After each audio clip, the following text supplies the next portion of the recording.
بسم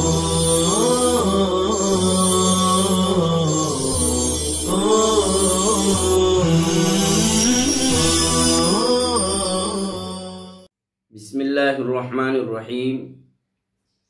عزیز طلبہ اعزام، الحمدللہ ہمارا ترجمہ قرآن سے متعلق سبق چل رہا ہے، اور آج سورہ بقرہ کے دوسرے رکوع کا بقیہ نصف حصہ ہم پڑھنے جا رہے ہیں۔ لیجئے سب سے پہلے تلاوت مع ترجمہ کرتے ہیں۔ شروع کرتے ہیں ہم تلاوت۔ قرآن پاک رکھے ہم اپنے سامنے اس طرح کا سادہ قرآن پاک بغیر ترجمے کا۔ اعوذ باللہ من الشیطان الرجیم، بسم اللہ الرحمن الرحیم۔ مثلهم كمثل الذي استوقد نارا فلما أضاءت ما حوله ذهب الله بنورهم وتركهم في ظلمات لا يبصرون۔ ان کا حال اس شخص کے حال کے مشابہ ہے جس نے آگ جلائی ہو، پھر جب روشن کر دیا ہو آگ نے اس شخص کے اطراف کو، تو اللہ نے ان کی روشنی کو سلب کر لیا اور ان کو چھوڑ دیا تاریکیوں میں کہ وہ کچھ دیکھ نہیں پاتے۔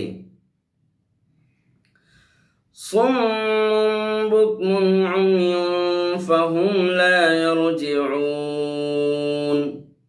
وہ بہرے ہیں، گونگے ہیں، اندھے ہیں، سو وہ اب رجوع نہیں کریں گے۔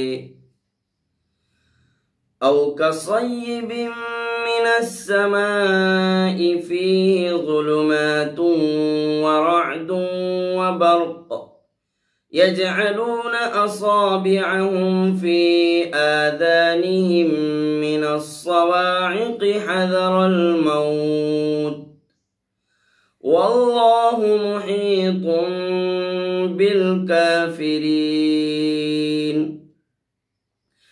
یا ان منافقوں کا حال آسمان سے برسنے والی بارش کی طرح ہے کہ جس میں تاریکیاں ہو اور گرج ہو اور بجلی ہو۔ وہ اپنی انگلیاں ڈال رہے ہیں اپنے کانوں میں گرج کی وجہ سے، موت کے ڈر سے، اور اللہ تعالیٰ احاطہ میں لیے ہوئے ہیں کافروں کو۔ یکاد البرق یخطف ابصارهم کلما اضاء لهم مشوا فیہ وَإِذَا أَظْلَمَ عَلَيْهِمْ قَامُوا وَلَوْ شَاءَ اللَّهُ لَذَهَبَ بِسَمْعِهِمْ وَأَبْصَارِهِمْ إِنَّ اللَّهَ عَلَى كُلِّ شَيْءٍ قَدِيرٌ۔ قریب ہے کہ بجلی ان کی بینائی کو اچک لے۔ جب کبھی بجلی ان کے لیے روشنی کر دیتی ہے تو اس میں چلنے لگتے ہیں، اور جب ان پر تاریکی چھا جاتی ہے تو کھڑے کے کھڑے رہ جاتے ہیں۔ اگر اللہ تعالیٰ چاہتا تو سلب کر لیتا ان کے کان اور ان کی آنکھوں کو، بے شک اللہ تعالیٰ ہر چیز پر قادر ہے۔ یہ ترجمہ مکمل ہوا۔ آئیے اب ہم دیکھتے ہیں لغوی صرفی تحقیق مع وجوہ اعراب، اصطلاحی کلمات کی تعریف، مترادفات، اسی طرح دیگر ضروری تشریح۔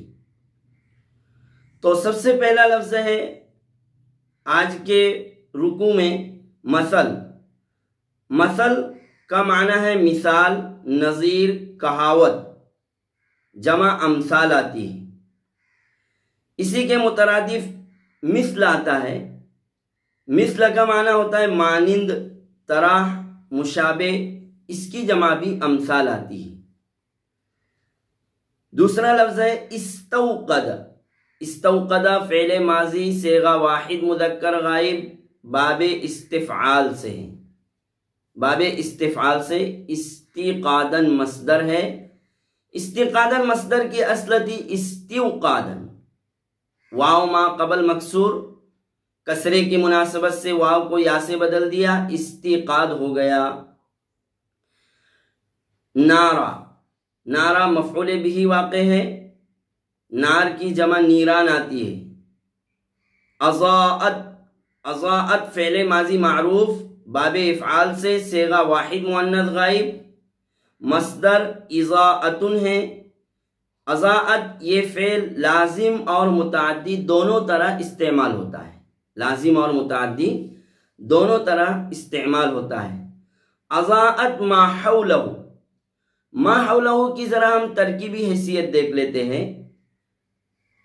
ما حولہ، ما اسم موصول، حول مضاف، ہو ضمیر مضاف الیہ، مضاف مضاف الیہ سے مل کر فعل محذوف کا ظرف ہوا. فعل محذوف ثبت فعل ہے، ثبت فعل محذوف کا ظرف ہوا، اور فعل محذوف اپنے فاعل اور ظرف سے مل کر صلہ ہوا ما اسم موصول کا. اسم موصول اپنے صلہ سے مل کر اضاءت فعل کا مفعول بہ ہوا. اضاءت فعل کا مفعول بہ ہوا. تو اس طرح سے ما حولہ کی یہ ترکیبی حیثیت ہے. ترکا فعل ماضی معروف صیغہ واحد مذکر غائب باب نصر ینصر سے ترکہم میں ہم ضمیر مفعول بہ ہے، حالت نصبی میں ہے ضمیر، ضمیر منصوب متصل. ظلمات، ظلمات ظلمتن کی جمع ہے، تاریکیہ اندھیریا. صم بکم عمیٌ، ان کا اعراب ہم سمجھ لیتے ہیں. صم بکم عمیٌ یہ خبر واقع ہونے کی وجہ سے مرفوع ہے اور ان کا مبتدا محذوف ہے. مبتدا محذوف کی یہ خبر ہے، ہم ضمیر مبتدا محذوف ہے. صمٌ معنی بہرے، واحد اصم، بکمن گونگے، واحد ابکم.